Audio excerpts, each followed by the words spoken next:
By the sacred stars of Andromeda, I've never witnessed anything quite so quaint. As High Admiral of the Coalition's 3rd Expeditionary Fleet, I, Vex Torwin, have seen my share of unusual vessels, but this relic wobbling toward our gathering point, it was enough to make my secondary heart stutter with suppressed laughter. Admiral, Commander Zyla Brightcrest's voice crackled through my neural link, barely containing her amusement. The human vessel Thunder's Echo requests permission to dock. Should I tell them our museum wing is currently full? I flicked my upper eye ridge in annoyance, though I couldn't entirely blame her reaction. The human ship looked like it had been cobbled together from spare parts found floating in the cosmic void. Its hull bore actual rivets, and portions appeared to be protected by nothing more sophisticated than layered titanium plating. The vessel's movement through space was ungraceful, lacking the smooth quantum propulsion every other ship in our fleet employed. "Permission granted," I responded, keeping my tone neutral. "And Commander, do try to keep your commentary professional. The humans are technically our allies now."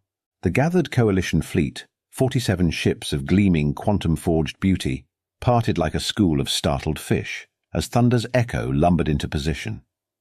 I heard more than a few snickers across the command channel, quickly silenced by my warning growl. "Look at those exhaust ports," Fleet Marshal Cord Razorfin commented, his gravelly voice dripping with disdain. "Are they actually using chemical propulsion as backup? How charming. Next they'll tell us they packed spare sails just in case." The human vessel finally settled into position, its massive form dwarfing several of our lighter cruisers despite its archaic design. A communication request pinged my neural interface, and I accepted with a gesture. The holographic projection materialized on my bridge, revealing a human female with sharp features and eyes that reminded me uncomfortably of a Nexian hunting cat. Her uniform was as outdated as her ship, all brass buttons and stiff fabric, rather than the smart matter suits we preferred. "High Admiral Torwin," she said, her voice carrying an edge that suggested she'd heard every mocking comment. "Captain Marina Blackwood of the Thunder's Echo, reporting as requested. Though I must say your invitation was unexpected." I noticed how she emphasized unexpected, letting us all know she understood exactly how little the Coalition wanted human involvement. But the swarm threat was growing, and even our advanced fleet had suffered losses. We needed ships, needed allies, even if they came wrapped in centuries-old technology. "Welcome, Captain Blackwood," I replied, trying to ignore the derisive whispers still flickering across the neural network. "I trust your journey was comfortable." "Oh, absolutely delightful," she answered with a smile that didn't quite reach those predatory eyes. "My ancient bucket of bolts only fell apart twice. But don't worry, we had plenty of duct tape." The bridge grew silent. None of us were entirely sure if she was joking, and somehow that was more unsettling than any advanced weapon system could ever be. The Third Fleet's briefing chamber buzzed with tension as I brought up the holographic display of our recent losses. 23 quantum ships in the last solar cycle alone, each one worth more than an entire human space station. The swarm had adapted to our every advantage, every technological breakthrough we'd achieved over the last millennium. "As you can all see," I gestured to the red markers indicating destroyed Coalition vessels, "our current strategy is failing. The swarm's biotech ships are evolving faster than our quantum computers can calculate countermeasures, which brings us to our current situation." Fleet Marshal Cord Razorfin's scales rippled with barely contained contempt. "You mean our desperate grasp at straws? These humans haven't even mastered zero-point energy, and we're supposed to believe they can help us." I noticed Captain Blackwood leaning back in her chair, an actual physical chair, not a gravity suspension pod like the rest of us used. She was taking notes with, permit me a moment of disbelief, a paper notebook and something called a pen. The sight made several junior officers trill with laughter. "The swarm has destroyed your most advanced ships," Blackwood spoke without looking up from her notebook. "Your quantum shielding fails against their attacks. Your AI-driven targeting systems can't lock onto their bioships. And yet here you are, laughing at my paper and pen while your fleet burns. Commander Zyla Brightcrest rose from her suspension pod, her bioluminescent markings flashing with anger.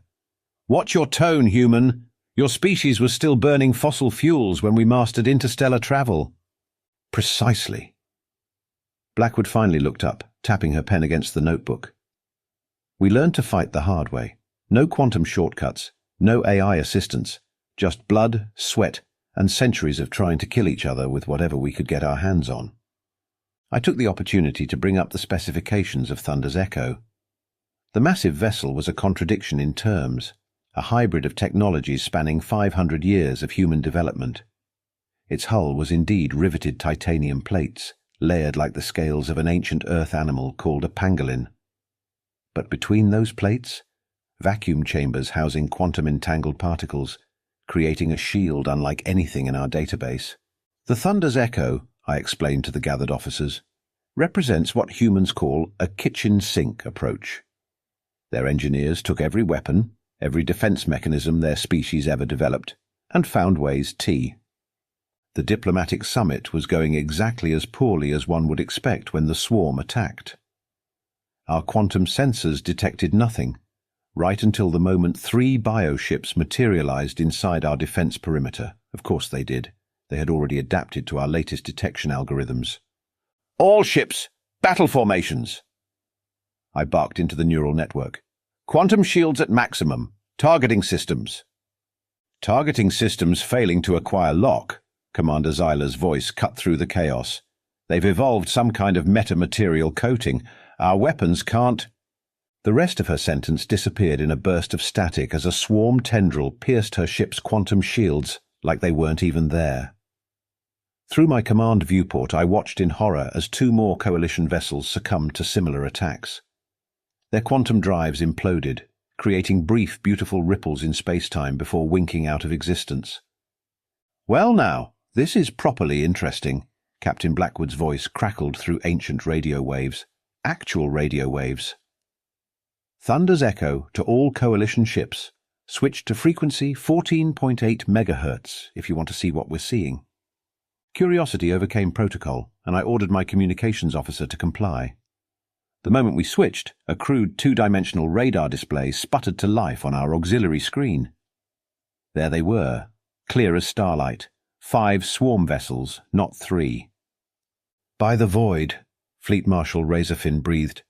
2 were completely cloaked even from our quantum arrays. Amazing what you can see with 100-year-old technology, isn't it?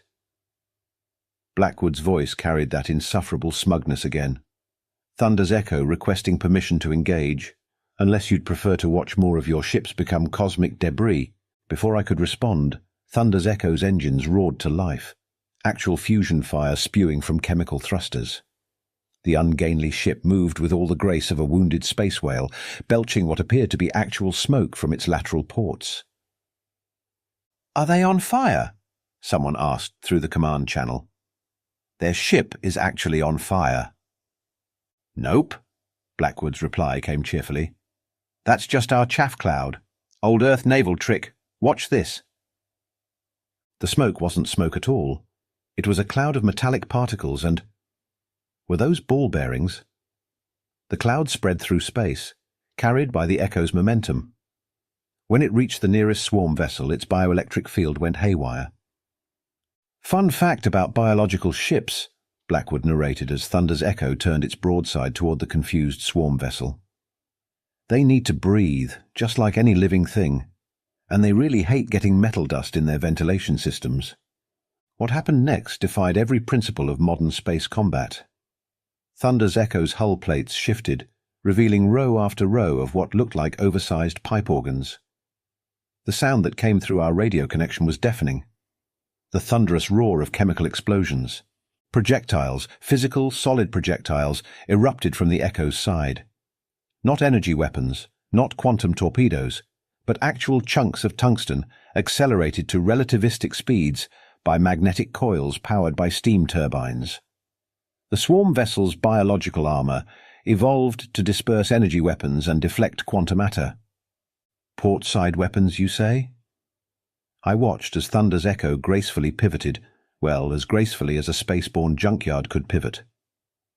And what ancient human devastation are we about to witness now? Oh, this?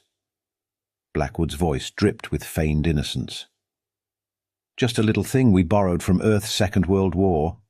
Lieutenant Rex, if you would begin the activation sequence. Second World War? Commander Zyler scoffed through the command channel. That was when they were still killing each other with explosive chemicals and, what was it called? Gunpowder. The laughter died in her throat as Thunder's Echo's port side began to transform. The layered hull plates shifted and separated, revealing what appeared to be... Are those actual vacuum tubes? Fleet Marshal Razorfin's voice rose an octave. They mounted vacuum tubes on a spaceship. Fun fact, Blackwood commented, as her ship's bizarre transformation continued. While quantum computers are terribly efficient, they're also predictable. The swarm adapted to them within days. But vacuum tubes? They're random, imperfect, beautiful in their chaos. Lieutenant Rex, how's our Tesla cannon charging? 70%, Captain. Rex's enthusiasm carried through the ancient radio waves. Vacuum tubes are hot, the Morse code transmission is ready, and the mechanical computer is...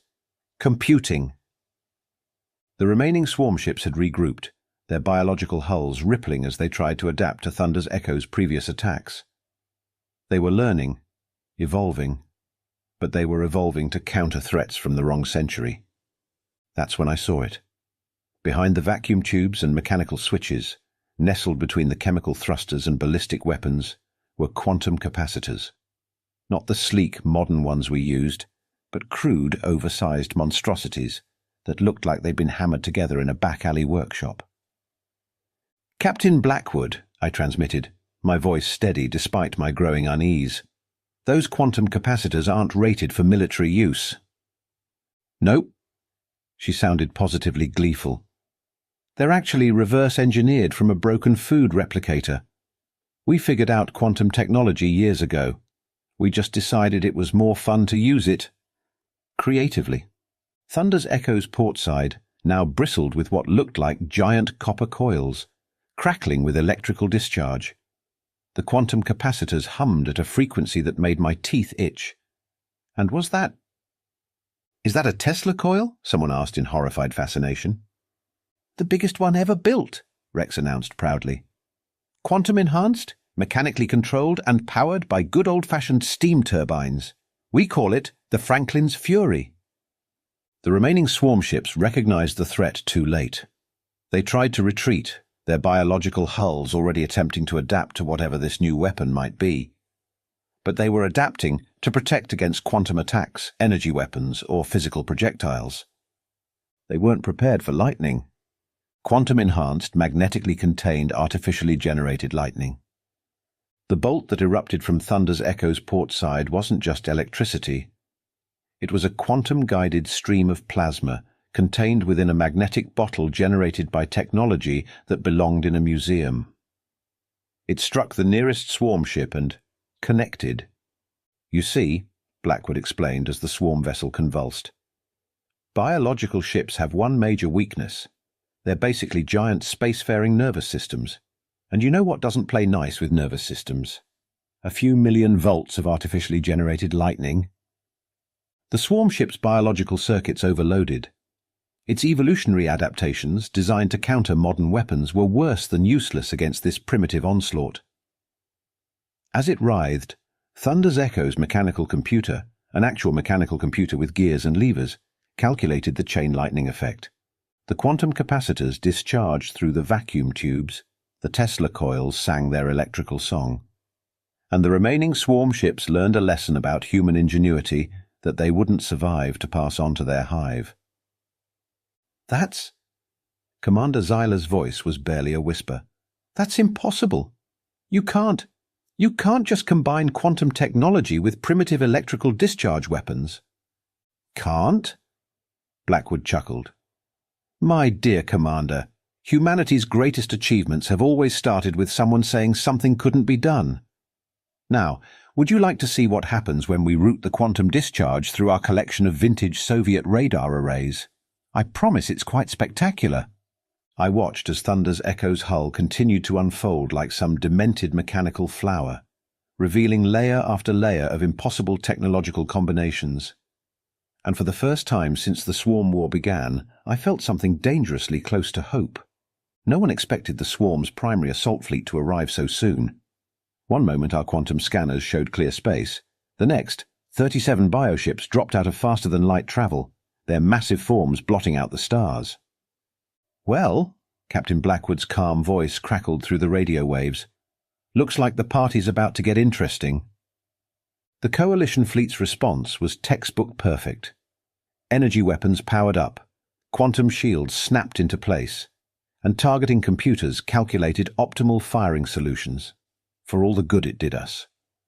The Swarm had already adapted to our previous encounter. Their biological hulls now rippled with counter-quantum frequencies that turned our most powerful weapons into mere light shows. "Thunder's Echo, fall back to a defensive position," I ordered, watching 3 Coalition ships disappear in quantum fire. "Your previous tactics may have worked against a small group, but this is a full assault fleet." "With respect, Admiral," Blackwood's voice carried that infuriating human emotion called amusement, "we're exactly where we need to be. Lieutenant Rex, start the music." "Music?" Commander Zyler demanded. "This isn't some human entertainment program. We're losing ships."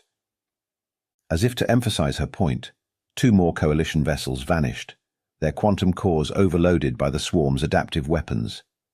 But Thunder's Echo wasn't retreating. Instead, it began broadcasting something through every available frequency, sound waves that made no sense in the vacuum of space. "What you're hearing," Blackwood explained as Thunder's Echo's hull began to shift and change, "is Bach's Toccata and Fugue in D minor, played through our external speakers. The vibrations are disrupting the Swarm's bioelectric field harmonics. Also, it adds a nice dramatic touch to what's about to happen." That's when Thunder's Echo revealed its true form. Every jury-rigged system, every cobbled-together weapon platform, every impossible combination of ancient and modern technology activated simultaneously.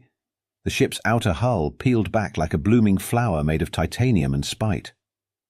"Phase 1, Blackwood announced, releasing the mechanical drones. Hundreds of small objects erupted from Thunder's Echo's cargo bays. Not the sleek combat drones we used, but crude mechanical devices powered by actual clockwork mechanisms. They spread out in a complex pattern, each trailing a thin wire behind it. "Are those?" Fleet Marshal Razorfin's voice trailed off in disbelief. "Wind-up toys?" Blackwood finished for him. "Sure are, each one carrying a small quantum capacitor and about 2 kilometers of copper wire. Rex, how's our Tesla web looking?" "Geometric pattern at 97%, Captain." Rex's voice bubbled with enthusiasm. "Wind-up timers are synchronized, and the mechanical calculators are ready for power distribution."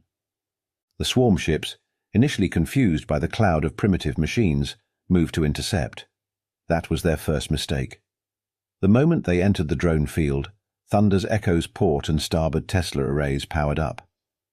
"Fun fact about biological ships," Blackwood commented as lightning began to arc between the drones, creating a web of quantum-enhanced electrical death. "They're basically giant space-faring nervous systems. And you know what really ruins a nervous system's day? A geometric pattern of electrically charged copper wire conducting quantum-enhanced lightning." 3 Swarm vessels were caught in the initial discharge. Their biological hulls, adapted to resist energy weapons and quantum attacks, proved remarkably conductive to good old-fashioned electricity. They spasmed, their coordinated movements dissolving into chaos. But the Swarm was adaptive. The remaining ships began to evolve insulated outer layers. That's when Thunder's Echo revealed its second surprise. "Phase 2, Blackwood announced, activating the steam-powered railguns." "Steam-powered what?" Commander Zyler's question was drowned out by the sound of actual steam, in space, venting from Thunder's Echo's numerous exhaust ports. The ship's primitive chemical engines roared to life, using the expelled steam as reaction mass while simultaneously powering a series of massive electromagnetic coils. What followed was a lesson in physics that none of us would soon forget. Thunder's Echo's railguns fired not energy bolts or quantum torpedoes, but solid tungsten rods wrapped in copper wire. Each projectile, accelerated to near relativistic speeds, carried its own miniature quantum capacitor. When they struck the swarm's newly insulated hulls, the capacitors discharged, creating localized points of quantum disruption that allowed the tungsten rods to pierce straight through their biological armor. "Phase 3! Blackwood's voice carried an edge of genuine excitement now. "Rex, show them why we installed that mechanical planetarium." Thunder's Echo's final transformation was both beautiful and terrifying. The ship's central section opened like an old Earth observatory, revealing a complex array of brass rings and crystal lenses. For a moment I thought they'd completely lost their minds. "You see?" Blackwood explained as the device began to spin, its mechanical components moving with precise clockwork grace. Most quantum weapons try to alter local space-time. Very elegant, very predictable. But what happens when you use quantum technology to enhance good old-fashioned gravitational lensing? The answer, as it turned out, was spectacular. The mechanical planetarium, powered by both steam turbines and quantum capacitors, began to focus and redirect the local star's gravitational field. The effect was minimal by modern standards, but the swarm ships hadn't evolved to counter gravitational attacks that shouldn't have been possible with such primitive technology. 5 more bioships were torn apart by gravitational shear forces they never saw coming. The remaining swarm vessels attempted to regroup, their biological hulls rippling with rapid evolutionary changes. "Final phase," Blackwood announced, and for the first time, her voice was dead serious. "Lieutenant Rex, power up the Rube Goldberg device." The last thing I heard before Thunder's Echo unleashed its final impossible weapon was Rex's gleeful response. "Yes, Captain. Activating the quantum mechanical steam-powered clockwork perpetual motion probability engine." What happened next would be debated in coalition tactical meetings for decades to come. In the aftermath of the battle, I found myself in Thunder's Echo's command center, if you could call it that. The bridge looked like a collision between a Victorian library and a quantum physics laboratory. Brass instruments shared space with holographic displays, and actual paper star charts lay next to quantum calculators. "You planned this from the start," I said, watching Captain Blackwood pour actual liquid tea from a metal container.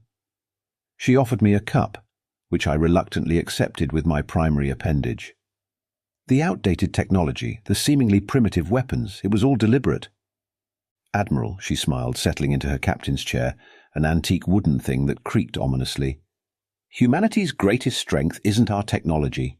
It's our pack-rat tendencies. We never throw anything away if we think it might be useful someday." She gestured to the bridge's bizarre collection of instruments. "Every piece of technology humanity ever created still works on some fundamental principle of physics. The swarm adapts to specific threats, but they adapt perfectly, too perfectly. They over-specialize," I realized, the tea's strange aroma making my sensory tendrils tingle. "Each adaptation makes them more vulnerable to something else," Blackwood nodded. "Modern weapons are marvels of efficiency. They work exactly as intended every single time. But old tech, it's messy, unpredictable. Sometimes it fails spectacularly, and sometimes it works better than it should."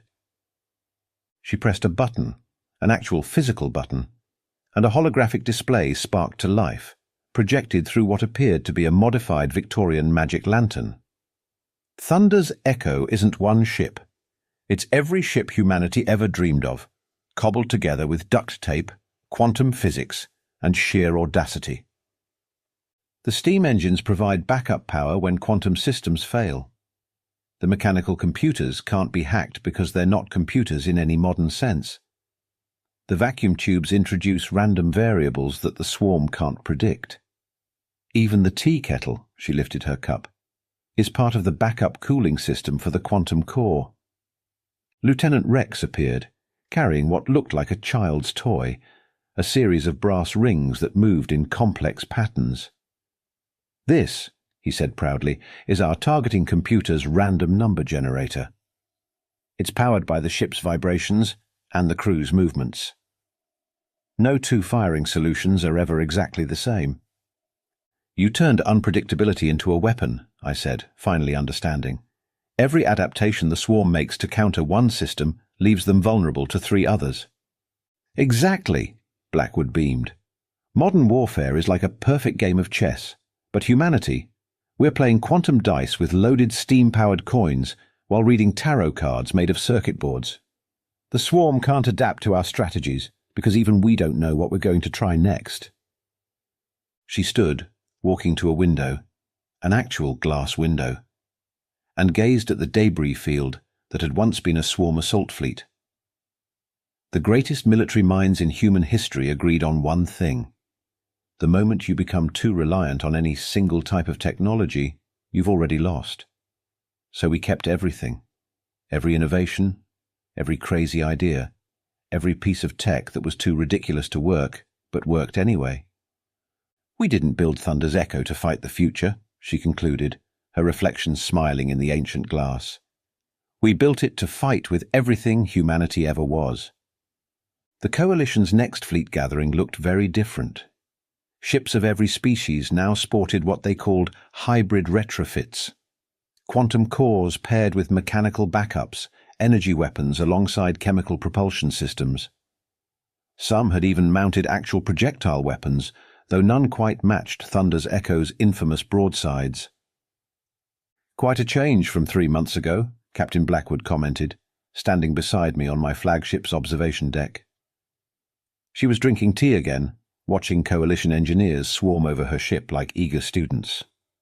"The swarm hasn't won a single engagement since we adopted your methodology," I admitted, though I'm still not entirely comfortable with Commander Zyler's decision to mount a trebuchet on her quantum cruiser. "Oh, you'll love it once you see it in action," Blackwood grinned, "especially when it launches those quantum-enhanced burning pitch bombs she cooked up." The greatest irony? The more advanced a species' technology had been, the more they benefited from incorporating humanity's primitive solutions. My own ship now carried a backup navigation system consisting entirely of brass sextants and paper star charts.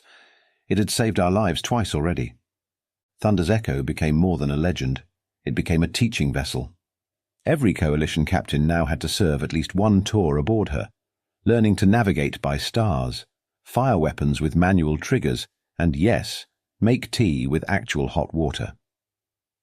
The swarm never did figure out how to adapt to chaos theory powered by steam engines and human stubbornness. Some problems, it seems, are best solved by refusing to throw away your old solutions.